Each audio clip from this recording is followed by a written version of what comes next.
உலகத்திலேயே அதிகமாக ஒரு கொள்ளையடிக்கப்பட்ட நாடு இந்திய நாடு. 991 ஏன் புதிய பொருளாதார கொள்கையை அரசு ஏற்றுக்கொண்டது? அப்ப சோசியலிசம் என்று சொல்ற நேரத்தில் கம்யூனிஸ்ட்காரங்க சொல்ற சோசியலிசம் வேற, ஜெயபிரகாஷ் நாராயணன் பண்டித நேருனுடைய சோசியலிசம் என்பது வேற. இவன் ஸ்டேட் பேங்கை தனியார்மயப்படுத்துறது என்பதற்கான விதிகளை மாற்றிட்டு இருக்காங்க.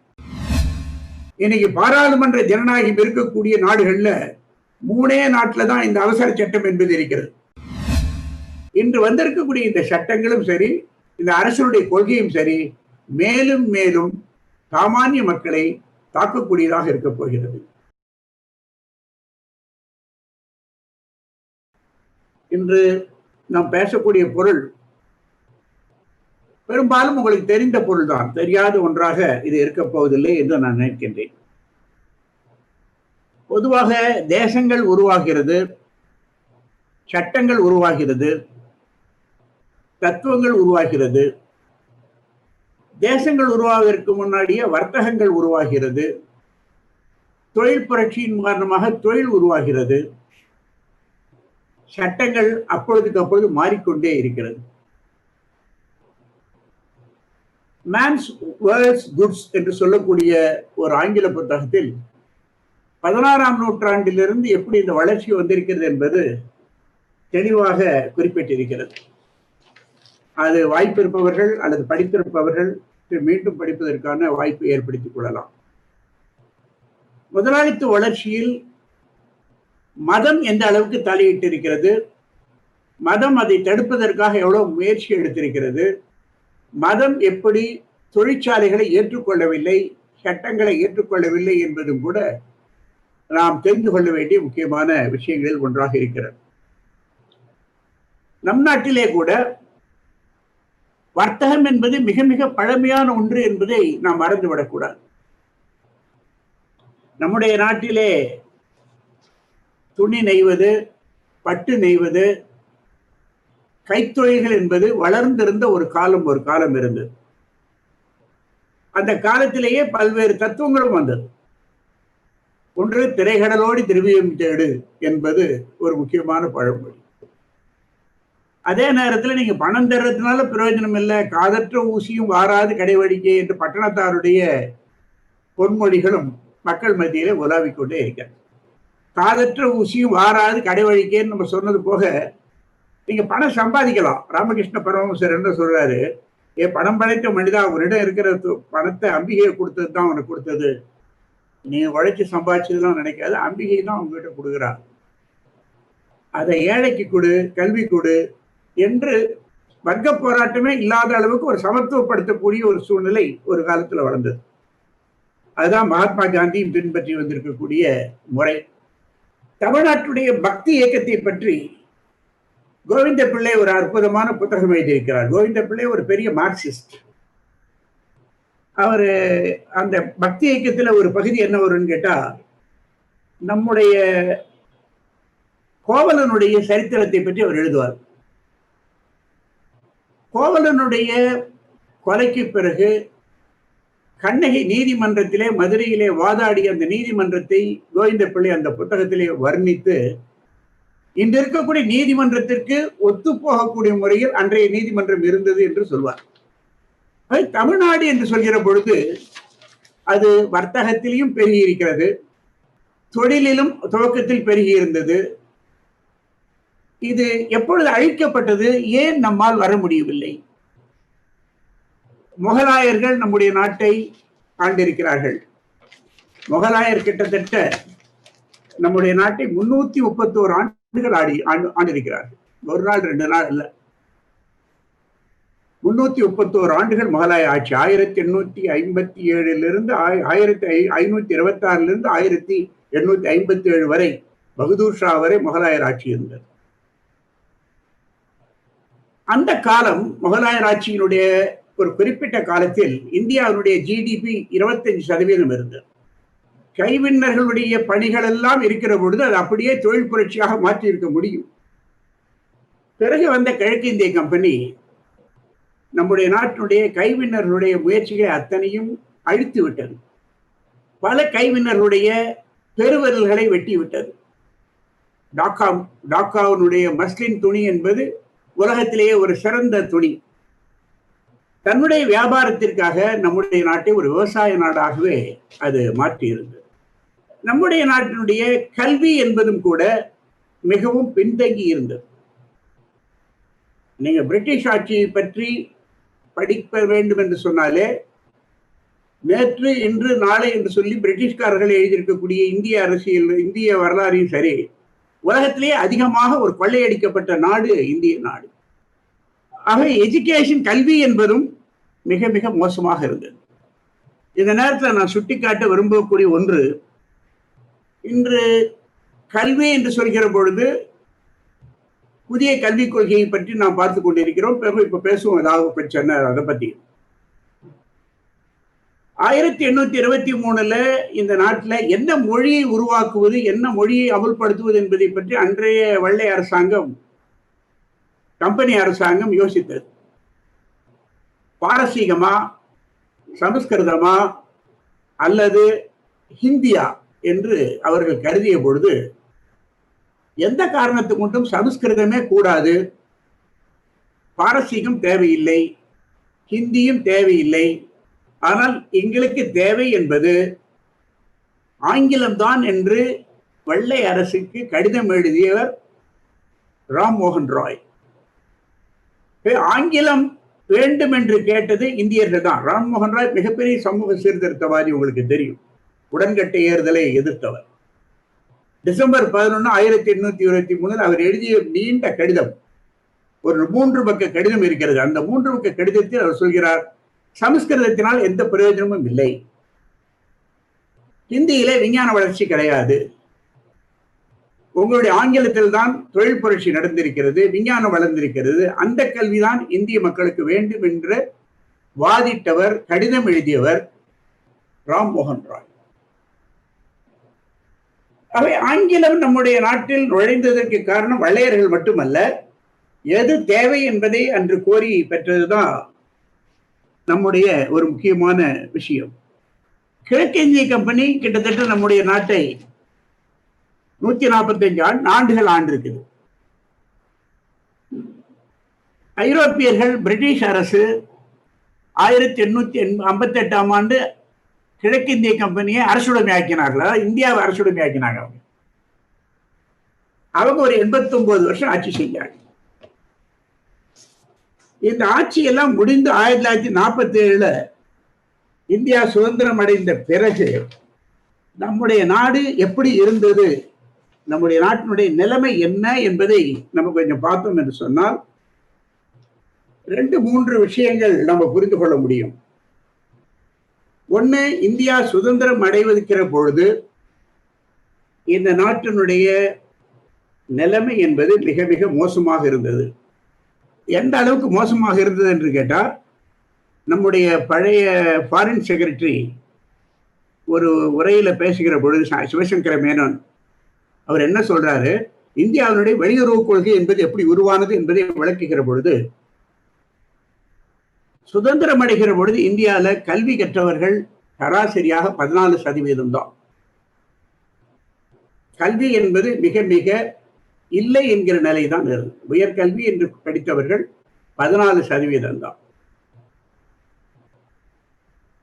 ஆவரேஜ் இந்தியாவினுடைய வயது என்பது 26 வயசு. 26 வயசு வாழ்ந்தாலே நீங்க 1931 வருஷம் சென்சஸ் எடுத்து பாருங்க, 41 வருஷத்தினுடைய சென்சஸ் எடுத்து பார்த்தா இந்தியன் ஆவரேஜ் என்பது எவ்வளவு குறைவாக இருக்கிறது, எவ்வளவு நோய் தொத்தி இருக்கிறது, எவ்வளவு பஞ்சம் வந்திருக்கிறது என்பதையெல்லாம் பார்த்தா நம்முடைய நாடு சுதந்திரம் அடைகிற பொழுதே இந்த நாட்டில் ஒன்றும் இல்லை என்கிறது தான் நிலை. அந்த சூழ்நிலையில் தான் 1938 காங்கிரஸ் பார்ட்டி ஒரு திட்ட கமிஷனை உருவாக்குகிறது. அந்த திட்ட கமிஷனை மகாத்மா காந்தியும் நேருவும் எல்லாரும் கலந்து பேசி உருவாக்கினது. வரலாற்றை எடுத்து பார்த்தா தெளிவாகவே தெரியும். பண்டிட் நேரு தலைமையில் தான் திட்ட கமிஷன் உருவாகிறது 38. திட்ட கமிஷன் என்பது சுதந்திரத்துக்கு பிறகு உருவானதல்ல, அதுக்கு முன்னாடியே காங்கிரஸ் கட்சி இந்த நாடு சுதந்திரம் அடைந்தால் என்ன திட்டத்தை அமலாக்க வேண்டும் என்பதை தெளிவாக வரையறுத்தது. அதே நேரத்தில் 1941 31 41 அந்த காலகட்டத்தில் பாம்பே பிளான் என்பதை உருவாக்குகிறார்கள். 41க்கு பிறகு அந்த பாம்பே பிளான் என்பதை உருவாக்குவது டாடா பிர்லா பிளான் என்று அதற்கு பெயர். அந்த திட்டத்தில் அவர்கள் தெளிவாகவே சொல்கிறார்கள், அவர்கள்ட்ட ஒன்றும் பெரிய அன்று சொத்து கிடையாது. அன்னைக்கு டாடா பிர்லாவுடைய சொத்து என்பதே ஒரு 30 கோடி 40 கோடிக்கு மேல அசெட்ஸ் கிடையாது. இந்த சூழ்நிலையில இந்த நாட்டில் அரசு முதலீடு செய்தால்தான் தொழில் வளர முடியும். அரசு முதலீடு என்பது கண்டிப்பாக தேவை. இந்த நாடு இன்னொரு நாட்டை போய் இனி காலடி பண்ணி கொள்ளையடிக்க முடியாது. இந்த காலம் முடிஞ்சு போச்சு. அப்ப நாம இனிமே கொள்ளையடிக்க வேண்டியது என்பது இந்திய மக்களிடம்தான் பணம் வாங்க முடியும். அரசு தான் அதை செய்யணும். அரசு தான் தொழிலை துவங்க வேண்டும். அரசு தொழில் துவக்குவதன் மூலமாக தான் இந்த நாட்டினுடைய தொழில் வளர்ச்சி ஏற்படும். அந்த டாடா பிர்லாவினுடைய அந்த குழுவில் ஜான் மத்தாயிஸ் ஒருத்தர் இருந்தார், கேரளாக்காரர்.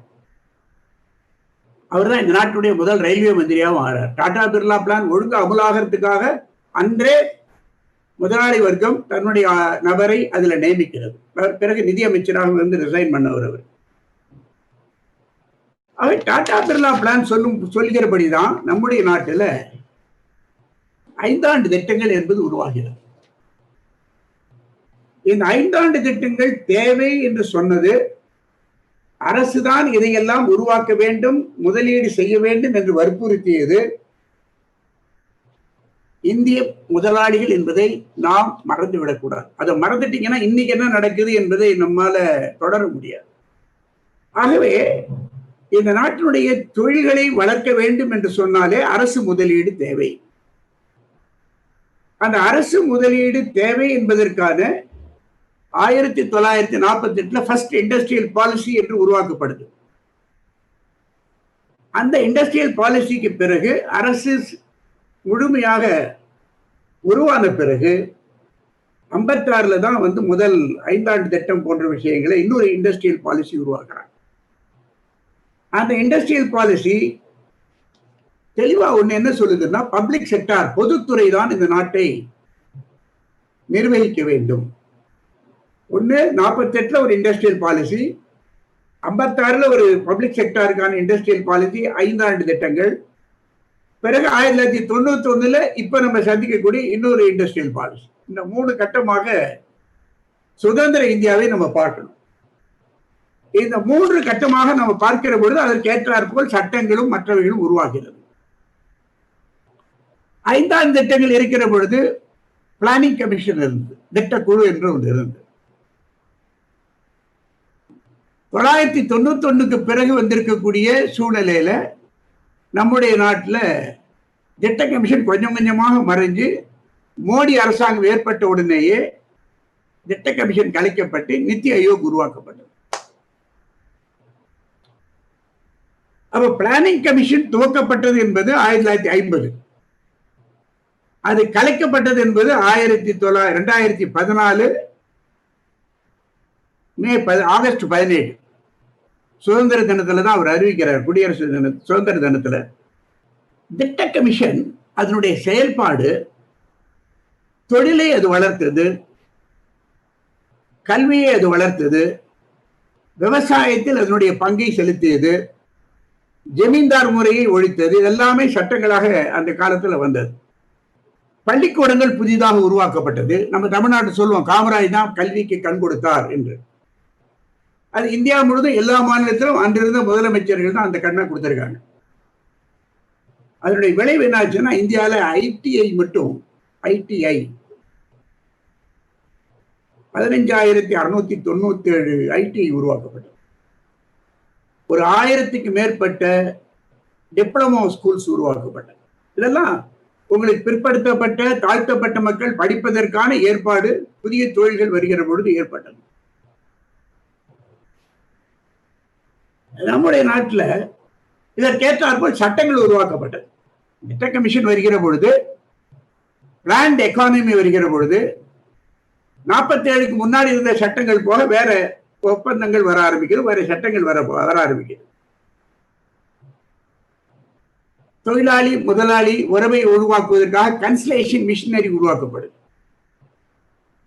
தொழில் கோர்ட்டுகள் உருவாக்கப்படுகிறது. அதுலதான் நம்முடைய பிரபலமான ராவன் ரெட்டி எல்லாம் அதுல பெரிய அளவுக்கு தங்களுடைய பங்கை செலுத்தியவர்கள். போனஸ் என்கிற ஒரு சட்டம் உருவாக்கப்படுகிறது. அதுக்கு முன்னாடி எல்ஏடி ஃபார்முலான்னு ஒண்ணு இருந்தது. அந்த எல்ஏடி ஃபார்முலா போனஸ் சட்டத்தை உருவாக்கியது. தொழிலில் ஏற்படக்கூடிய வியாதிகளுக்கான தீர்வு என்பது உருவாக்கப்பட்டது. Industrial hazard, ESI act, provident fund act, gratuity act என்று ஏராளமான நலத்திட்டங்களோட 5 ஆண்டு திட்டங்கள் உருவானது. இந்த growth of Indian industrial activity என்பது வருவதற்கு ஒரு மிகப்பெரிய காரணம் இந்தியாவில் இருக்கக்கூடிய அசமத்துவ நிலைகளை அது பெரிய அளவுக்கு குறைத்தது. திட்ட கமிஷன் மட்டும் இல்லைன்னு சொல்லி இருந்தா உங்களுக்கு இங்க வேலூர்ல பிஹெச்எல் வந்திருக்காது, திருச்சியில பிஹெச்எல் வந்திருக்காது, புதுக்கோட்டையில வந்திருக்காது. நீங்க இந்த நாடு சுதந்திரம் அடையத்துக்கு முன்னாடி மிக பெரும் அளவுக்கு முதலீடு என்பது கல்கத்தாலையும் அகமதாபாத்லையும் குஜராத்லையும் தான் இருந்தது, மகாராஷ்டிரத்துல கொஞ்சம் இருந்தது. பாக்கி எங்கேயுமே பெருமளவுக்கு முதலீடெல்லாம் கிடையாது. சரி, இந்த திட்ட கமிஷன் சொன்னபடி பவர் பிளான்ட்கள் உருவாகுது, ஸ்டீல் இண்டஸ்ட்ரி உருவாகுது. இது முழுது யாருக்கு உதவி செய்கிறது? எந்த டாடா பிர்லாக்கள் தங்களுடைய தொழிலை பெருக்க முடியாது, அரசுதான் முதலீடு செய்ய வேண்டும் என்று சொன்னார்களோ அவர்களுக்கு பெருமளவுக்கு உதவி செய்கிறது. நான் ஏற்கனவே சொன்ன டாடா பிர்லாவுடைய சொத்தினுடைய மதிப்பு என்பது ஒரு 30 கோடியிலிருந்து 40 கோடி ரூபாய் தான் இருந்தது என்று நான் சொன்னேன். ஆனா இன்னைக்கு அவங்களுடைய மதிப்பு பார்த்தீங்கன்னு சொன்னா டாடாவும் பிர்லாவும் மிக பெரும் அளவுக்கு ஒரு 1000 கோடிக்கு மேல அவங்களுடைய சொத்து மதிப்பு. அவங்க தொழில் ஒரு 100 நாட்கள்ல 100 நாடுகள்ல நடக்குது. பன்னாட்டு மூலதனங்கள் வர ஆரம்பிச்சது. இதெல்லாம் வருகிற பொழுதுதான் நம்முடைய நாட்டினுடைய பொருளாதாரத்தில் ஒரு மிகப்பெரிய மாற்றம் 991 கொண்டு வரப்படுகிறது. இதுலதான் பிளானிங் கமிஷனை நம்ம புரிந்து கொள்ள வேண்டும் என்று சொன்னால், பிளானிங் கமிஷன் என்பது ஒரு திட்டமிட்ட மாநில ரீதியாக மாநில வளர்ச்சிக்காக அது செயல்பட்டது. அதுக்கு அதிகாரம் இருந்தது. அதனுடைய அதிகாரத்தில் தான் சென்னை நகரத்தை சுற்றி ஆட்டோமொபைல் இண்டஸ்ட்ரி வந்தது என்பது பிளானிங் கமிஷன் தான். அந்த பிளானிங் கமிஷனுடைய ஆலோசனை தான் கடலூர் மாவட்டம் முழுவதும் கெமிக்கல் ஃபேக்டரி ஆக வேண்டும் என்பது.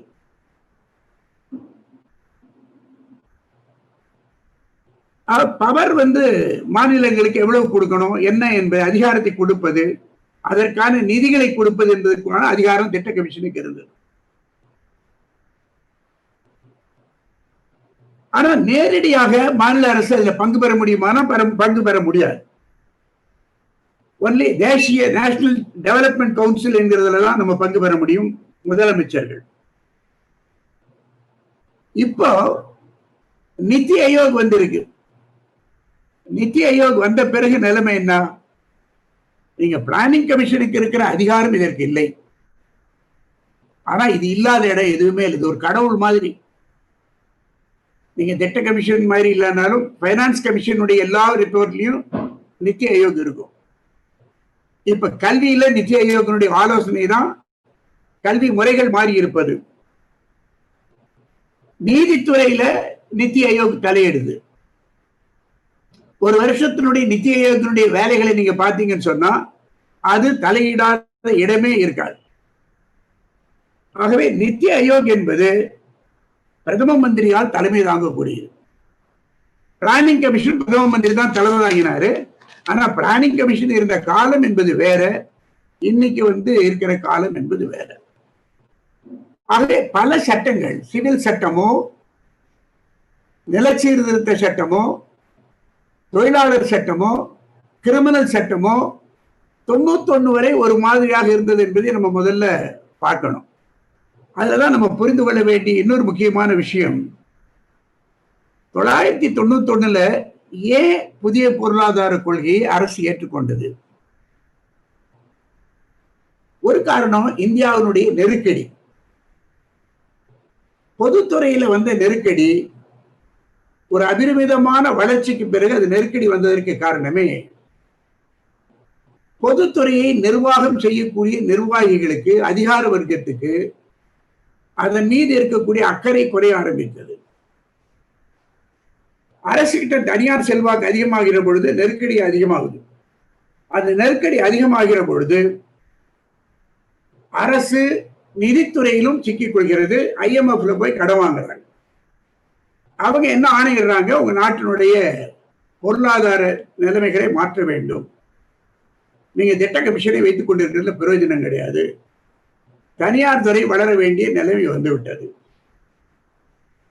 உலக மையம் தனியார் மையம் தாராள மையம் என்கிற கோஷத்தை நீங்க ஏற்றுக்கொள்ள வேண்டும் என்கிற நிலை வருகிற பொழுது இந்திய நாட்டில் இருக்கக்கூடிய தனியார் துறையும் இனி பொதுத்துறை உங்களுக்கு தேவையில்லை, நாங்க நடத்துறோம், இனிமே ஒரு பீரியட்ல பவர் பிளான்ட் எங்களுக்கு தேவைப்பட்டது, நீங்க கட்டி கொடுத்தீங்க, ஏன் டாடா பிர்லா கட்ட முடியாதுன்னுட்டாங்க, ஏன் மற்ற முதலாளிகளுக்கு சிங்கானியா கட்ட முடியாதுன்னு சொன்னா அது ரிட்டர்ன் ஆன் கேபிட்டல் ரொம்ப நாள் ஆகும். ஒரு நெய்வேலி மாதிரி ஒரு தொழிற்சாலை உருவாக்கினா முதலாளிக்கு காலையில முதல் போட்டா சாயந்தரம் லாபத்தை பார்க்கணும். பெரிய தொழில்கள் வர்ற பொழுது அதனுடைய ரிட்டர்ன் ஆன் கேபிட்டல் என்பது 25 வருஷம் ஆகும், 20 வருஷம் ஆகும். ஆனா அதனுடைய பொருள்கள் நமக்கு தேவை முதலாளித்துவ வளர்ச்சிக்கு. அப்ப நெய்வேலி மாதிரி இருக்கிற இடத்துல, DHL மாதிரி இருக்கிற இடத்துல ரிட்டர்ன் ஆன் கேபிட்டல் காலதாமதமாகிற இடத்துல எல்லாம் மத்திய அரசு தொழிலை துவங்குகிறது. அப்ப அதுக்கு கேபிட்டல் தேவைப்படுது. எங்க இருந்து அது போகும்? அதுதான் அது இன்சூரன்ஸ் கம்பெனிகளை எல்லாம் அரசுடன் மாற்றுகிறது. இன்சூரன்ஸ் நிறுவனங்கள், தனியார் நிறுவனங்களை எல்லாம் அரசுடைமையாக்குவதன் மூலமாக மக்களுடைய இன்சூரன்ஸ் பிரீமியம் முழுவதும் அரசாங்கத்துக்கு போகுது. இத தேக்கம் வருகிற பொழுது இந்திரா காந்தி காலத்துல வங்கிகளை அரசுடைமையாக்குகிறார். வங்கிகளை அரசுடைமையாக்குவது ஒரு முற்போக்கான நடவடிக்கை. ஆனா ஒரு தொழிற்சங்கவாதி என்கிற முறையில் நாங்கள் அதை எப்படி பார்த்தோம் என்று கேட்டால், அல்லது இப்பவும் பார்க்கிறோம் என்று கேட்டால், முதலாளித்துவ வளர்ச்சியில அதுக்கு நெருக்கடி வருகிற பொழுது 2 பேர் உதவி செய்வாங்க. ஒண்ணு, அது சோசியலிசம் பேரஸ் ஆரம்பிக்கும். அதுதான் பொதுத்துறை வர்ற பொழுது பண்டித நேருவும் இந்திரா காந்தி எல்லாம் சொன்னது, ஆவடி சோசியலிசத்திலிருந்து சோசியலிச வாழ்க்கை முறை, நாங்கள் செய்யறது சோசியலிசம். முதலாளித்துவ நெருக்கடியில் ரொம்ப மாட்டிக்கிச்சுன்னா அதுக்கு இன்னொரு உதவி செய்வது என்பது பாசிசம். முதலாளித்துவத்துக்கு இப்படிப்பட்ட 2 நண்பர்கள் உண்டு. நீங்க பாசிசத்தினுடைய வாழ்க்கையை பார்த்தீங்கன்னு சொன்னா, ஹிட்லர் ஆட்சிக்கு வந்த உடனே எல்லா தொழிற்சாலையும் தனியார் மயமாக்கினார். தொழிற்சங்க உரிமைகளை எல்லாம் கம்ப்ளீட்டா பறிச்சார். அதுவரை இருந்த அத்தனை சட்டங்களும் மாற்றப்பட்டது. ஏன்னா முதலாளித்துவம் என்பது 1931 மிகப்பெரிய நெருக்கடியில, கிரேட் டிப்ரெஷன்ல மாட்டுகிற பொழுதுதான் பாசிசம் வருகிறது. இத்தாலியில முசோலினி தலைமையில பாசிசம் வருகிறது. ஜப்பான்ல டாஜோ தலைமையில வருகிறது. அவை முதலாளித்துவத்தை காப்பாற்றுவதற்கு ஒரு பக்கம் தீவிரமாக பாசிசமும் தலையிடும், இன்னொரு பக்கம் மிதமாக சோசியலிசம் என்கிற பெயரில் தலையிடும். அப்ப சோசியலிசம் என்று சொல்ற நேரத்தில் கம்யூனிஸ்ட்காரங்க சொல்ற சோசியலிசம் வேற, ஜெயபிரகாஷ் நாராயணன், பண்டித நேருனுடைய சோசியலிசம் என்பது வேற. ஆக இவங்க இந்த பொதுத்துறையை முழுவதும் சோசியலிசம் என்று சொன்னார்கள். அது நெருக்கடி அதிகமாகிற போதுதான் இந்திரா காந்தி என்ன பண்றாங்க, முதலாளித்துவம் வளர்கிற பொழுதே சிறு தொழில்களும் வளர வேண்டும், அதுக்கு நெருக்கடி வரக்கூடாது. சிறு தொழிலுடைய வளர்ச்சிக்கான தேவைப்படுது. பிரையாரிட்டி செக்டார் என்கிற முறையில விவசாயிக்கு, MSMக்கு இதுக்கெல்லாம் பணம் கொடுப்பதற்காகத்தான் அரசு வங்கிகளை அரசுடைமையாக்குகிறது. அதுல இன்னொரு முக்கியமான விஷயம், தன்னுடைய வர்க்கத்தினுடைய எல்லையை அது விரிவாக்குகிறது. நீங்க இந்திரா காந்தி அரசுடைமையாக்கப்பட்ட பிறகு நடந்த தேர்தல்ல கிட்டத்தட்ட 400க்கு மேற்பட்ட தொகுதியில் அவங்க ஜெயிச்சாங்க. அவங்களோட கூட்டு இருந்த திமுக கிட்டத்தட்ட 200 தொகுதிக்கு மேல தமிழ்நாட்டில் பெரிய அளவுக்கு ஜெயிச்சது. அது வரைக்கும் வரலாறு காணாத அளவுக்கு 180 சீட்டு அவங்க ஜெயிச்சாங்க. இது நெருக்கடி வருகிற பொழுது 91 தனியார் மயம் என்கிறது வேகமாக வருகிறது. இந்த தனியார் மயம் வருகிற பொழுதுதான் பொதுத்துறைகள் ஒவ்வொன்றாக விற்கப்படுகிறது. இது ஒரு அல்டிமேட். அது நீங்க எப்படி பொதுத்துறையை உருவாக்குவதற்காக ஒரு மிகப்பெரிய சட்டங்களை உருவாக்கினீர்களோ அதே மாதிரி பொதுத்துறையை அழிப்பதற்காகவும் வரிமுறைகளை மாற்றுவதற்காகவும் அதற்கான விதிகளை உருவாக்கினாங்க. இப்ப வங்கிகளை தனியார் மயமாக்குறாங்க, அதுக்கு ஒரு நியாயம் கண்டுபிடிக்கிறாங்க. நரசிம்மம் கமிட்டி என்று ஒரு கமிட்டி உருவாக்குறாங்க. அந்த நரசிம்மம் கமிட்டி 1, நரசிம்மம் கமிட்டி 2ல இந்த பொதுத்துறைகளை எல்லாம் எப்படி தனியார் மயப்படுத்துவது என்பதை பற்றி, ஏன் தனியார் மயப்படுத்த வேண்டும், அதனுடைய தேவை என்ன என்பதை பற்றி அது வேகமாக சொல்லுது. இப்ப ஸ்டேட் பேங்கை தனியார் மயப்படுத்துறது என்பதற்கான விதிகளை மாற்றிட்டு இருக்காங்க. விதிகளை மாற்றுவது மட்டுமல்ல, 30,000 ஸ்டேட் பேங்க் ஊழியர்களை இப்ப ரிட்ரைன் பண்ண போறாங்க. அதாவது வாலண்டரி ரிட்ரைன்மெண்ட். பிஎஸ்என்எல் ரிட்ரைன்மெண்ட் பண்றாங்க. எந்தெந்த பொதுத்துறைகள் உருவாக்கப்பட்டதோ அது முழுக்க ரிட்ரைன்மெண்ட் பண்ணப்படுகிறது. ரயில்வே 47க்கு முன்னாடி ரயில்வே தனியார் கிட்ட இருந்தது. 47க்கு பிறகு அது அரசுடைமையாக்கப்பட்டது. இப்ப மீண்டும் ரயில்வே பைய தனியார் மயமாக்கி கொண்டு இருக்கக்கூடிய ஒரு போக்கை. அப்ப அது மாறுகிற பொழுது சட்டங்களையும் மாற்ற வேண்டியிருக்கு, வரி கொள்கையை மாற்ற வேண்டியிருக்கு. முதல்ல இருந்த வரி கொஞ்சம் கொஞ்சமாக வேல்யூ ஆடட் டாக்ஸாக மாறுது. வேல்யூ ஆடட் டாக்ஸ் என்பது ஒரு பொருளோட இன்னொரு பொருள் சேர்க்கிற பொழுது அதனுடைய வேல்யூ அதிகமாகிறது. நீங்க பால் வாங்கினா அதுக்கு டாக்ஸ் கிடையாது, ஆனா காஃபி சாப்பிட்டா டாக்ஸ் உண்டு. ஏன்னா காஃபியோட டிகாஷன் கலையுது, டிகாஷனும் பாலும் மிக்ஸ் ஆகுது. ஆகவே வேல்யூ ஆடட் டாக்ஸ் என்ன ஆகுதுன்னா ஜிஎஸ்டியா மாறுது. அதுலதான் இந்தியா ஒரு நாடு ஒரு வரி என்கிற முறையில கோஷத்தை உருவாக்குறாங்க. அது மாறுற பொழுது ஒரு உற்சாகமான கோஷமும் வருது, மறந்துடாது. இந்த முதல் 1947 91க்குள்ள நம் நாட்டுடைய மத்தியதர வர்க்கமும் வேகமாக வளர்ந்தது. 40% மேல மொத்த ஜனத்தொகையில இன்னைக்கு மத்தியதர வர்க்கம் வருகிற பொழுது அதனுடைய தேவைகள் என்ன என்று மாற ஆரம்பிக்குது, அதனுடைய உணவு முறைகள் மாற ஆரம்பிக்குது, அதனுடைய வருமானமும் பெருகுது. அப்ப அவங்க தனியார் துறை என்று வருகிற பொழுது அதன் மீது ஒரு மிகப்பெரிய எதிர்ப்பு அதுல வேலை செய்கிற தொழிலாளிக்கு தான் வருதே தவிர பொதுமக்களுக்கு வரமாட்டேங்குது.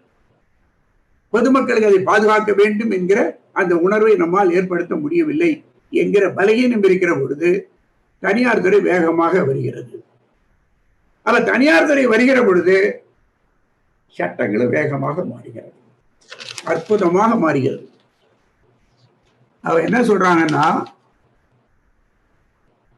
91ல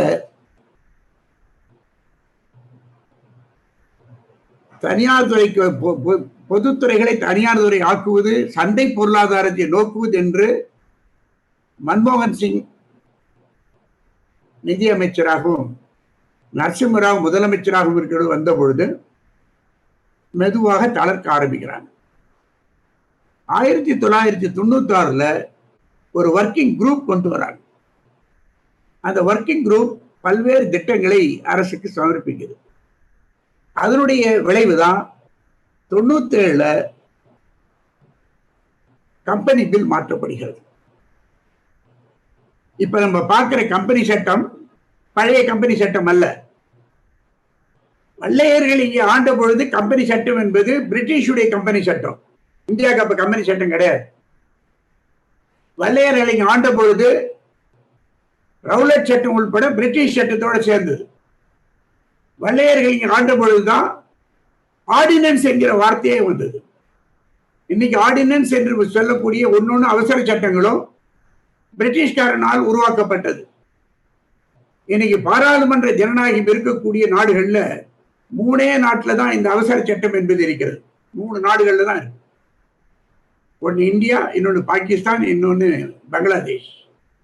பாக்கி உலகத்துல பாராளுமன்றம் இருக்கக்கூடிய நாட்டில் எந்த நாட்டிலையும் அவசர சட்டம் கிடையாது. பிரிட்டிஷ் பார்லிமெண்ட் ஒரு பிரச்சனைனாலும் 4 நாளாவது இந்த பார்லிமெண்ட்டை கூடிதான் நடத்துமே தவிர பார்லிமெண்ட் கூடாம நடத்தவே நடத்தாது. ஆக இந்த அவசர சட்டம் என்பது வெள்ளையர்கள் விட்டு போனது அப்படியே நம்ம சர்க்கார் தொடர்ந்து கொண்டிருக்கிறது. அது 1997 இந்த சட்டங்கள் மாற்றுவதற்கு பிரதானமான காரணமே ஒரு கார்பரேட்டை உருவாக்க ஆரம்பித்தாச்சு. கார்பரேட்டுகள் வர ஆரம்பிச்சாச்சு. அப்ப 97 வந்திருக்கக்கூடிய அந்த மாற்றம் கம்பெனி சட்டம் 1956 முற்றிலுமாக நிராகரித்து விட்டது. சுதந்திரம் அடைஞ்ச பிற்பாடு நாம் நம்முடைய கம்பெனி சட்டத்தை உருவாக்குறோம் 1956. 56 பேர் ஏராளமான அமெண்ட்மெண்ட் அதுல வருது. பேசிக் சட்டம் 1956 வருஷ சட்டம். 97 அரசு ஒரு நிர்வாகம் ஒரு கமிட்டி போட்டு உருவானதனுடைய பரிந்துரை கம்பெனி சட்டம் இனி லாய்க்கப்படாது. ஏன் லாய்க்கப்படாது? இன்று கம்பெனி சட்டம் இருப்பது என்பது தொழில் வளர்ச்சிக்கு உதவாது.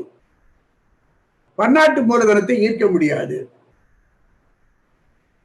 கார்பரேட் மேனேஜ்மெண்டினுடைய வளர்ச்சிக்கோ செயல்பாட்டுக்கோ கம்பெனி சட்டம் 1956 உதவி செய்யாது. ஆகவே சட்டத்தை மாற்ற வேண்டும். கம்பெனி சட்டம் என்பது அந்த முறையில தான் வேகமாக மாறுகிறது. அது உருவாக்குறதுக்கு ஒரு ஒர்க்கிங் குரூப் வாய்ப்பு இருந்தா நீங்க வெப்சைட்ல போனா அந்த ஒர்க்கிங் குரூப்பை கம்ப்ளீட்டா படிக்க முடியும். என்னன்னு என்ன சொல்றாங்க, வேர்ல்டு வைட் உலகம் முழுவதும் இங்க முதலீடு வரணும்னு சொன்னாலே இப்ப இருக்கிற கம்பெனி சட்டத்தை வச்சு பண்ண முடியாது. உலகம் முழுவதும் ஏற்றுக்கொள்ளக்கூடிய கம்பெனி சட்டத்தை நாம் கொண்டு வர வேண்டி இருக்கிறது. அந்த கம்பெனி சட்டத்தை நாம் உருவாக்கினால்தான் முதலீடு வரும்.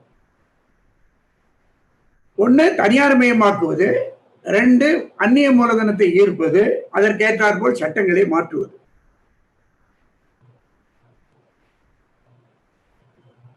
ஆகவே அதை ஒட்டித்தான் கவர்மெண்ட் என்ன பண்றாங்க, ஃபாரின் கான்ட்ரிபியூஷன் பில்லை கொண்டு வராங்க. அதனுடைய ஒவ்வொரு பில்லா நீங்க பாத்தீங்கன்னு சொன்னா முதலாளிகளுடைய முதலாளித்துவ வளர்ச்சிக்கான சட்டங்கள் ஏராளமாக மாறி மாறி வருது. இப்ப லேட்டஸ்டா 2020 கூட ஒரு அமெண்ட்மெண்ட் வந்திருக்கு. அந்த அமெண்ட்மெண்ட் நீங்க இப்ப லேட்டஸ்டா வந்திருக்கு, நேற்று முந்தா நாள் வந்திருக்கு. அந்த அமெண்ட்மெண்ட்டை பத்தி என்ன சொல்றாங்க, 35 பீனல் ப்ரொவிஷன் ஏற்கனவே இருக்கக்கூடிய சட்டத்தில் இருக்கு. இப்போ நிர்மலா சீதாராமன் போன வாரம் முன்மொழிந்த அந்த அமெண்ட்மெண்ட் பாஸ் ஆயிடுச்சு. ஒரு பெரிய அளவுக்கு இதெல்லாம் விவாதமும் நடக்கிறது இல்லைங்க. அது என்ன ஆகுதுன்னு கேட்டா, பீனல் ப்ரொவிஷன்ல ஒரு 15 பீனல் ப்ரொவிஷனை ரத்து பண்ணிட்டாங்க. இனி முதலாளிகளை தண்டிக்க வேண்டிய பெரிய அவசியங்கள் வராது. ஒரு 11 ப்ரொவிஷன்ல அவர்களை சிறைக்கு தள்ளுவதற்கான ஏற்பாடு அவங்க தப்பு பண்ணா, அதையும் ரத்து பண்ணிட்டாங்க. இப்பொழுது என்ன பண்றாங்கன்னா, இந்தியாவுடைய விவசாயத்தில் கை வைக்கிறாங்க. இந்தியாவுடைய விவசாயம் என்பது கை வைக்கப்படுவது என்பது ஏன் கை வைக்கப்படுது? நண்பர்களே, 91 தாராளமய கொள்கை அறிவித்த உடனேயே இந்தியாவுக்குள்ள வந்த பன்னாட்டு முதலாளிகள் இந்தியாவுடைய விவசாயம் என்பது பழைய விவசாயம், இதனுடைய உற்பத்தி திறன் குறைவா இருக்குது, சிறு விவசாயிகள் இந்த நாட்டில் அதிகமாக இருக்கிறார்கள்,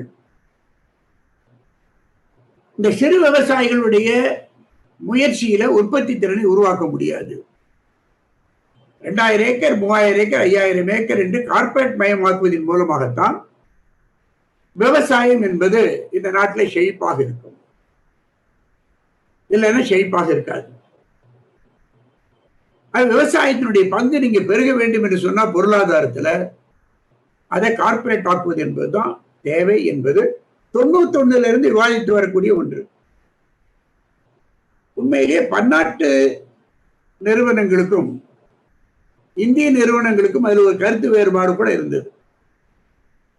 ஒரு பெருமுதலாளி கிட்ட பேச என்ன சொன்னாரு, எல்லா நிலத்தையும் தனியாரிடம் ஒப்படைப்பது, கார்ப்பரேட் ஒப்படைப்பது என்பது இந்த நாட்டில் கலகத்தை தான் உருவாக்கும். மாறாக சிறு விவசாயிகிட்ட இருந்து பெரும் முதலாளிகள் குத்தகைக்கு வாங்கிக்கலாம். உதாரணமா ஒரு சுகர் ஃபேக்டரியில 5 லட்சம் ஏக்கர் நிலம் பயிரிடுறாங்க. ஒரு 5000 விவசாயிகள் என்று சொன்னா, அவங்க 50,000 விவசாயி என்று சொன்னா, அவங்க கிட்ட இருக்க 2 ஏக்கர் 3 ஏக்கரை கம்பெனி குத்தகைக்கு எடுத்துக்கும். அவன் குத்தகைக்காரனுக்கு பணம் கொடுத்தா போதும், அவனுக்கு நில உடைமை பத்திரம் எல்லாம் அவன் பேர்லயே இருக்கும். அந்த முறையில பண்ணுவதுதான் சிறந்தது என்று இந்திய பெருமுதலாளிகள் பேசிக்கிட்டு இருந்தாங்க. இப்போ இந்த கோவிட்டை பயன்படுத்தி பல சட்டங்களை மாத்துறாங்க. ஒரு 11 ஆர்டினன்ஸ் கொடுத்திருக்காங்க. எல்லாமே சட்டமாக போகுது. அதுக்கு விவாதிக்கணும்னு அவசியம் இல்லை. நேற்று நடந்த இதுல டிவிஷன் கேட்டப்ப டிவிஷன் தர முடியாதுன்னு அவன் பாட்டுக்கு பாஸ் பண்ணிட்டு போறான். அவை விவசாய சட்டம் என்பது அவங்க சொல்வது என்பது விவசாய மார்க்கெட்டு கொண்டு வரும். யார் மார்க்கெட்ல போய் அவங்க கிட்ட கொள்முதல் பண்ணுவாங்க?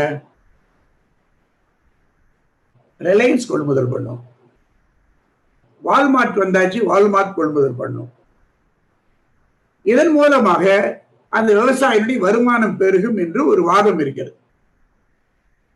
வருமானம் பெருகுதா இல்லையாங்கிறது 2வது விஷயம். ஏதாவது ஒரு ஐட்டத்துக்கு வருமானம் பெருகலாம், பெருகாம போகலாம். விளைவு என்ன ஆகுது? ஏற்கனவே என்ன நடக்குது? உதாரணமா திண்டுக்கல்ல, மதுரையில மல்லிகைப்பூ உற்பத்தி ஆகுது. ஏராளமான மல்லிகைப்பூ நம்முடைய மக்கள் விவசாயிகள் ஏற்றுமதி பண்றாங்க. 1 கிலோ மல்லிகைப்பூ 10 ரூபாயோ 15 ரூபாய்க்கோ ஏற்றுமதி பண்றாங்க. அல்லது சில நேரத்தில் 50 ரூபாய்க்கு கூட ஏற்றுமதி பண்றாங்க.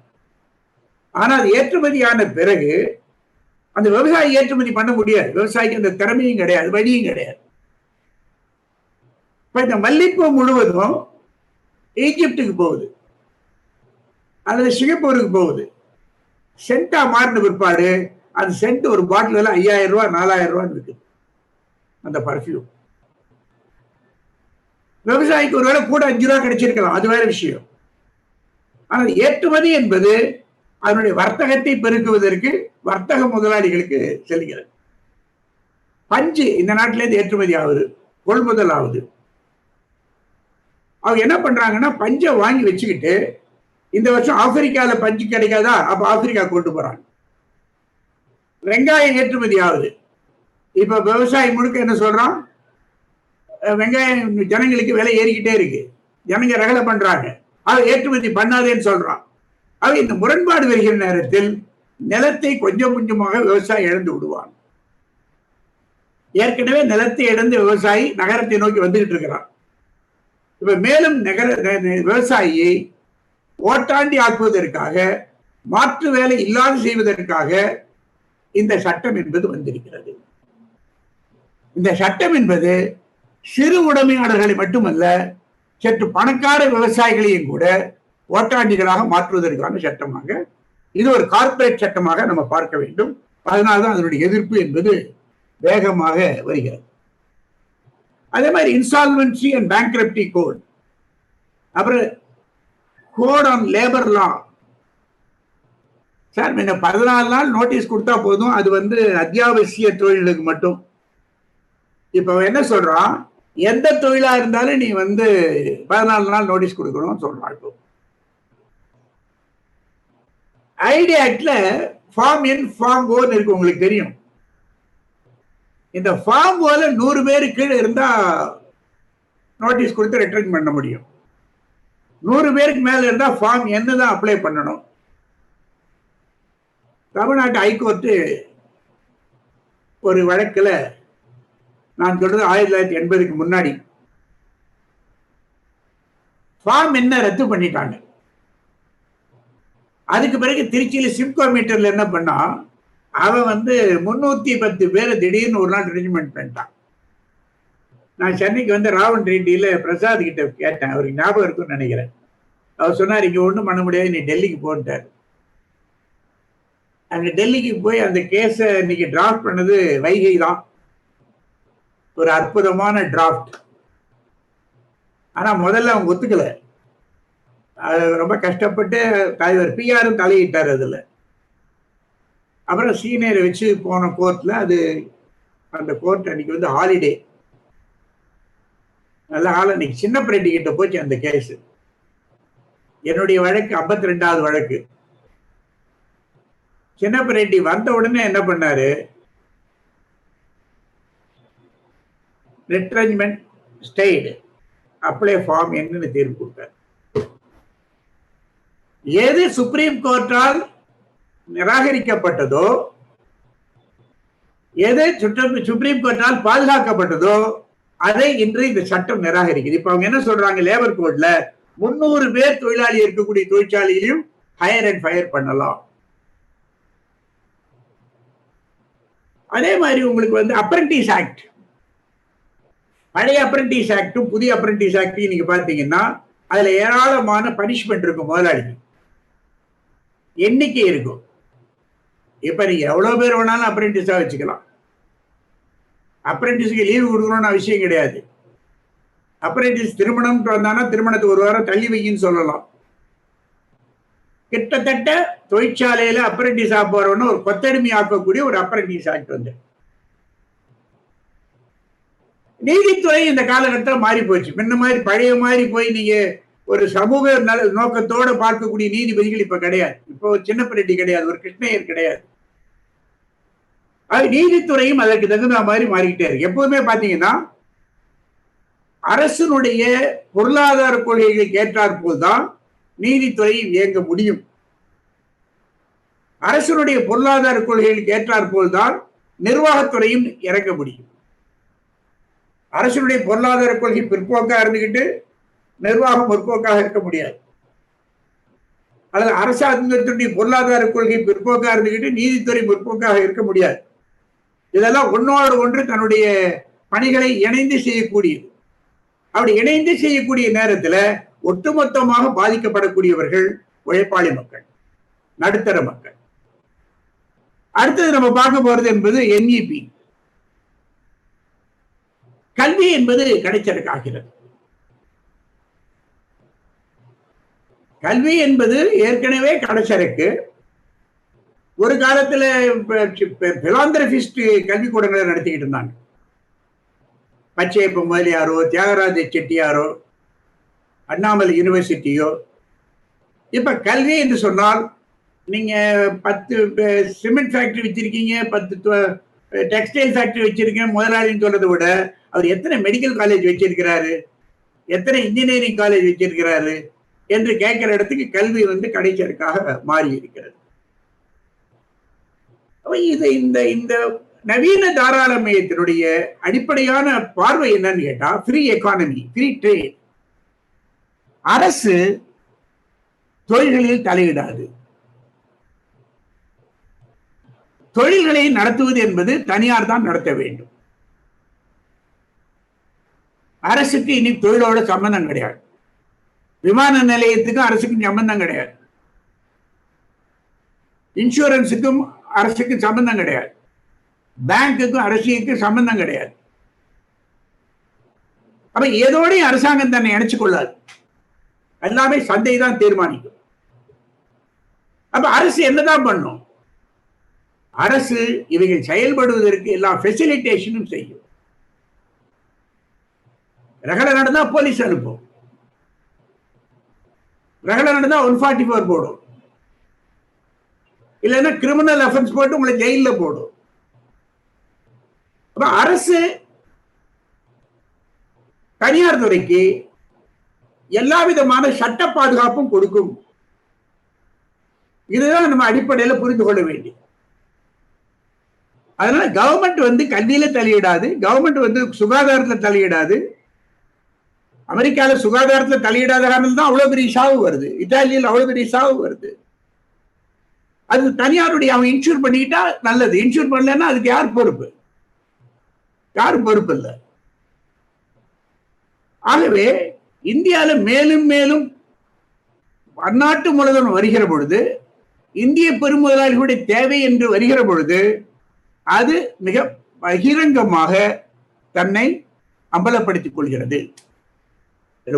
வேடிக்கை பார்லிமெண்ட்ல 91 பாராளுமன்றத்தில் நரசிம்மராவ் இந்த கொள்கையை அறிவிக்கிற பொழுது,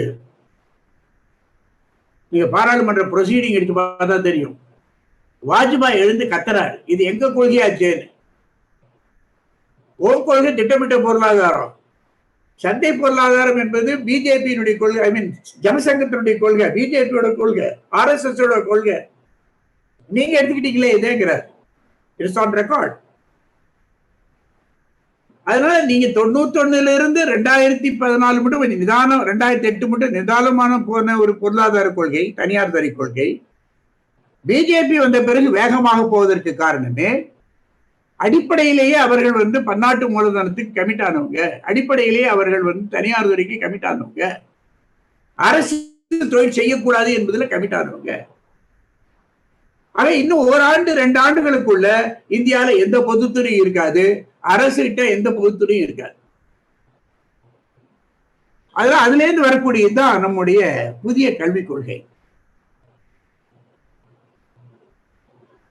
21ஆம் நூற்றாண்டுக்கான கல்வி என்பது நண்பர்களே, உலகம் முழுவதும் எல்லா நாடுகளிலும் கல்வியில ஒரு மிகப்பெரிய மாற்றம் வந்துகிட்டே இருக்கு. நம்ம நாட்டில் வந்திருக்கக்கூடிய இந்த மாற்றம் என்பது நம்முடைய எதிர்காலத்தை, குறிப்பாக பிற்படுத்தப்பட்ட தாழ்த்தப்பட்ட மக்களுடைய எதிர்காலத்தை கடுமையாக பாதிக்கும். 2 விஷயம் நம்ம இந்த இடத்துல புரிந்து கொள்ள வேண்டியது, தொழில்களும் அதனுடைய அமைப்புகளும் தனியார் மயமாகிற பொழுது இடஒதுக்கீடு என்பது தானாகவே போய்விடும். இந்தியாவில் இடஒதுக்கீடு இருக்காது, பேப்பர்ல தான் இருக்கும். இடஒதுக்கீடு என்பது முற்றிலுமாக தனியார் துறை வந்தால் போய்விடும். அது பொதுத்துறை இருக்கிற காரணத்தால் தான் அந்த இடஒதுக்கீடு என்பதுக்கு உயிர் இருக்குது. இப்ப நீங்க டிவிஎஸ்ல போய் இது கேட்க முடியாது, இடஒதுக்கீடு கேட்க முடியுமா? போர்டு கம்பெனியில கேட்க முடியுமா? சிம்சன்ல கேட்க முடியுமா? ஹுண்டாயில கேட்க முடியுமா? கேட்க முடியாது. இயற்கையா படிச்சுட்டு வரக்கூடிய பிற்படுத்தப்பட்டவர் அங்க இருப்பாரு, அல்லது படிச்சுட்டு வரக்கூடிய தாழ்த்தப்பட்டவர் அங்க இருப்பாரு, படிச்சுட்டு வர மலை ஜாதியினர் அங்க இருப்பார். ஆனால் இந்த கோட்டா சிஸ்டம் என்பது நிச்சயமாக போயிடும். இந்த தனியார் துறை என்பது தனியார் துறை மட்டுமல்ல, அது பின்னாடி இருக்கக்கூடிய மிகப்பெரிய பாதிப்பு என்பது சமுதாயத்துக்கு ஏற்படுவதற்கான ஒரு பாதிப்பு. அதுல ஒன்றுதான் மிக முக்கியமானது இந்த கல்விக் கொள்கை. இந்த கல்விக் கொள்கையினுடைய நீட் மட்டுமல்ல, அப்புறம் வழக்கறிஞர் தொழிலுக்கும் மத்திய கல்வி வந்தாச்சு, அதே மாதிரி இன்ஜினியரிங்க்கும் வந்தாச்சு, மையப்படுத்தப்பட்ட கல்வி. அப்புறம் நம்முடைய எய்ம்ஸுக்கு தனியான கல்வி பரீட்சை இருக்குது, பாண்டிச்சேரி காலேஜுக்கு ஒரு தனியான பரீட்சை இருக்குது. அதனுடைய அர்த்தம் என்ன? சுதந்திரம் அடைந்த பிறகு திட்ட கமிஷன் இருந்த பொழுது, ஏராளமான கல்லூரிகளும் வந்த பொழுது, அப்ப அவங்களுக்கு குவான்டிட்டி தேவைப்பட்டு, இப்ப நவீன தாராள மையத்தில் அவர்களுக்கு தேவைப்படுவது குவாலிட்டி மட்டும்தான். அப்ப குவாலிட்டி கிடைக்கணும்னு சொன்னா வடிகட்டு முறை இருந்துகிட்டே இருக்க வேண்டியது. 3ஆம் கிளாஸ்ல ஒரு பரீட்சை, 5ஆம் கிளாஸ்ல ஒரு பரீட்சை, 8ஆம் கிளாஸ்ல ஒரு பரீட்சை, 10ஆம் கிளாஸ்ல ஒரு பரீட்சை, 12ல ஒரு பரீட்சை, மெடிக்கல் காலேஜுக்கு போறதுக்கு ஒரு பரீட்சை. நீங்க மெடிக்கல் காலேஜ் 5 வருஷம் முடிச்ச பிற்பாடு ஒரு பரீட்சை. ஏன்னா கார்பரேட் ஹாஸ்பிட்டலுக்கான டாக்டர்கள் தேவை, 21ஆம் நூற்றாண்டுக்கான டாக்டர்கள் தேவை, 21ஆம் நூற்றாண்டுக்கான வங்கிகள் தேவை. ஆகவே அவங்க என்ன பண்றாங்க, புறக்கணிக்கிறது என்பது சாதாரண நடக்குது. இந்த கல்விக் கொள்கை இப்பவே இந்தியால 10ஆம் கிளாஸ்ல டிராப் அவுட் ஆகுது என்பது 50%. பார்லிமெண்ட்ல இப்ப ஒரு பேசின பொழுது ரெக்கார்ட்ல நான் எடுத்தேன். 33% தலித் 10ஆம் கிளாஸோட டிராப் அவுட் ஆகுது. 35% மைனாரிட்டி, 16% ட்ரைப். இந்த புதிய கல்விக் கொள்கையில இவர்களை எப்படி மீண்டும் பாதுகாத்து மனிதனாக மாற்றுவது, ஒரு சம ஆடுதளத்தை எப்படி இவர்களுக்கு உருவாக்கி தருவது என்பது கிடையவே கிடையாது. 2, கிராமப்புற மக்களாக இருக்கக்கூடியவர்களுக்கு, பஞ்சாயத்தில் படிக்கக்கூடியவர்களுக்கு, கார்பரேஷன்ல படிக்கக்கூடியவர்களுக்கும் சர்ச் பார்க்ல கிடைக்கிற குழந்தைகளுக்கும் வித்தியாசம் இருக்கு. ஆகவே அதுகளால நீட் எழுத முடியல, அது ஒரு பிரச்சனையாகிறது என்று கிராமப்புற மக்களை பற்றி இந்த புதிய கல்விக் கொள்கை கவலைப்படவில்லை. சுப்ரீம் கோர்ட் மட்டும் போய் சுப்ரீம் கோர்ட்டே நீட் இருக்கணும்னு சொல்லுது. இன்ஃபேக்ட் நாங்க சுப்ரீம் கோர்ட்டுக்கு போனப்போ பிரசாத் தான் ஆர்கியூ பண்ணாரு. நாங்க நீட் வேணாம்னு சொல்லல, கேள்வியே தப்பு, கேள்வி சரி, பதில் எல்லாம் தப்பு. பதில் தப்பா இருக்கிறதுக்கு நான் பொறுப்பு அல்ல. அதே எனக்கு மார்க் வேணும்னு மெட்ராஸ் மதுரை ஹைகோர்ட் வந்து நமக்கு சாதகமா தீர்ப்பு கொடுத்தது. சுப்ரீம் கோர்ட்ல இருந்த மகானுபாவர்கள் அது முடியாதுட்டாங்க. பிரசாத் ரொம்ப நல்லா தான் பேசினார், அவரால் முடிஞ்ச அளவுக்கு பேசி பார்த்தார்.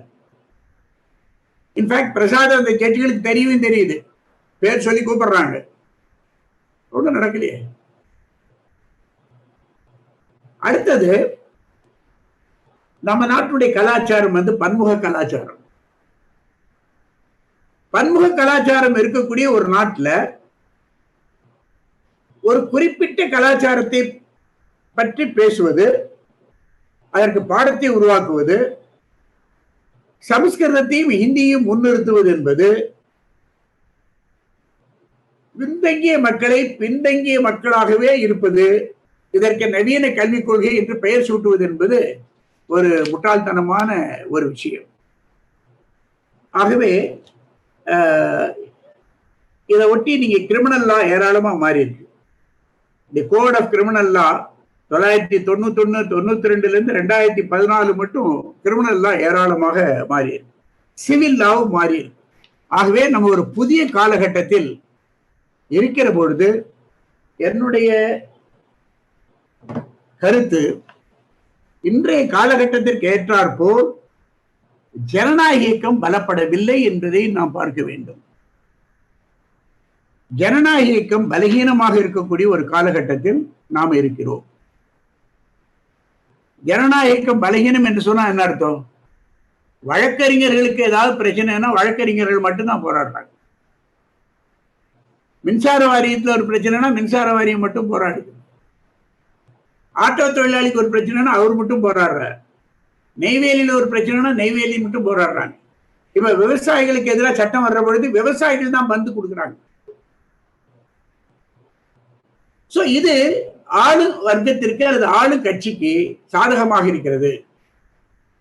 எந்த பிரச்சனை வருதோ அந்த பிரச்சனைக்காரங்க மட்டும்தான் போடுறாங்க. ஆகவே நம்ம புரிந்து கொள்ள வேண்டியது, திட்டமிட்ட பொருளாதாரம் வந்ததும் ஒரு அரசியல் தான், தனியார் மயம் ஆய்கொண்டிருப்பதும் ஒரு அரசியல் தான். இந்த அரசியலுக்கு ஒரு மாற்று அரசியலை உருவாக்குவது என்பதுதான் வழக்கறிஞர்களுடைய மிகப்பெரிய கடமை. மாற்று அரசியல் என்பது அனைவருக்கும் கல்வி, அனைவருக்கும் வேலைக்கான வாய்ப்பை உருவாக்கணும். என்னால எவ்வளவு வேகம் ஓட முடியுதோ ஓடி நான் நிற்கலாம். எல்லாருமே விஞ்ஞானி ஆகணும்னு அவசியம் கிடையாது. ஆனா விஞ்ஞானி ஆகக்கூடிய வாய்ப்பை, வழக்கறிஞர் ஆகக்கூடிய வாய்ப்பை, டாக்டர் ஆகக்கூடிய வாய்ப்பை சமுதாயம் எனக்கு உருவாக்க வேண்டும். இன்றைய சட்டங்கள், இன்றைய சமுதாய அமைப்பு என்னை பிரித்து விடுகிறது, என்னை முட்டாளாகி விடுகிறது. நவீன தாராளமயம் என்ன நினைக்கிறது என்று கேட்டால், எல்லாருக்கும் படிப்பு கொடுத்து சமாளிப்பதை விட கல்வி அற்றவர்களை நிறைய வைப்பதுதான் சாதகமானது. படித்தவர்களை விட படிக்காதவர்கள் நிரம்ப இருப்பது என்பது ஆளும் வர்க்கத்துக்கு சாதகமானது. முறையான தொழில் இருப்பதை விட முறைசாரா தொழில் இருப்பது நல்லது. அதுக்கு விஞ்ஞானமும் தொழில்நுட்பமும் உதவி செய்யுது. ஒரு 3000 பேர் வேலை பார்த்த டால்மியா சிமெண்ட்ஸ்ல இன்னைக்கு 300 பேர் வேலை பார்க்கிறான். 4000 பேர் வேலை பார்த்த நெல்லிக்குப்பம் ஃபேக்டரியில 400 பேர் கூட கிடையாது. அப்ப விஞ்ஞான தொழில்நுட்பம் என்பது லாபத்தை அதிகப்படுத்துகிறது, வேலை வாய்ப்பை சுருக்குகிறது. அப்ப இதுல எல்லாரும் சேர்ந்து ஒரு ஜனநாயக இயக்கமாக மாறாமல் இன்று வந்திருக்கக்கூடிய இந்த சட்டங்களும் சரி, இந்த அரசுடைய கொள்கையும் சரி, மேலும் மேலும் சாமானிய மக்களை தாக்கக்கூடியதாக இருக்க போகிறது. அது தாக்கக்கூடிய நேரத்திலேயே அவங்க என்ன சொல்றாங்க, ஒரு 2 நாளைக்கு முன்னாடி பிசினஸ் லைன்ல வந்து இருக்கக்கூடிய ஒரு கட்டுரை, இந்த ஒர்க்கிங் ஃப்ரம் ஹோம் என்பது இந்த தொற்று நோய்க்காக மட்டும் உருவாகல. 2017 இருந்தே அமெரிக்கால இந்த பழக்கம் வந்தாச்சு. இதனுடைய விளைவு என்ன ஆகுதுன்னா, நகரத்தில் இருக்கிறவங்க எல்லாம் கிராமத்துக்கு போக ஆரம்பிக்கிறாங்க. ரியல் எஸ்டேட் கிட்டத்தட்ட 70% விழுந்திருக்கிறது. 2025க்குள்ள டாடா கன்சல்டன்சியில் இருக்கக்கூடிய ஊழியர்கள்ல 75% ஒர்க்கிங் ஃப்ரம் ஹோம்ல தான் இருப்பாங்க. அப்ப working from home, lawyers working from ஜூம்ல தான் ஜட்ஜியோட பேசணும். இதெல்லாம் மாறி வரக்கூடிய ஒரு காலகட்டத்தில் நாம் இருக்கிற பொழுது ஜனநாயக இயக்கத்தை எப்படி கட்டுவது? இன்னைக்கு வழக்கறிஞர்கள் ஆர்ப்பாட்டம் பண்ணணும்னு என்ன பண்ணுவீங்க? கோர்ட் பாய்காட்னா என்ன அர்த்தம்? என்ன பண்ண முடியும்? இப்ப பண்ண முடியுமா? அவ இந்த சட்டங்களும் சரி, இன்று வந்திருக்கக்கூடிய சூழ்நிலையும் சரி, நம்மை பாதிக்கிறது, சாமானிய மக்களை பாதிக்கிறது. ஜனநாயக இயக்கத்தை கெட்டிப்படுத்துவதற்கு எல்லா வழக்கறிஞர்களும் ஒத்துழைக்க வேண்டும் என்று கூறி எனக்கு அளித்த வாய்ப்புக்கு நன்றி கூறி நிறைவு செய்கிறேன்.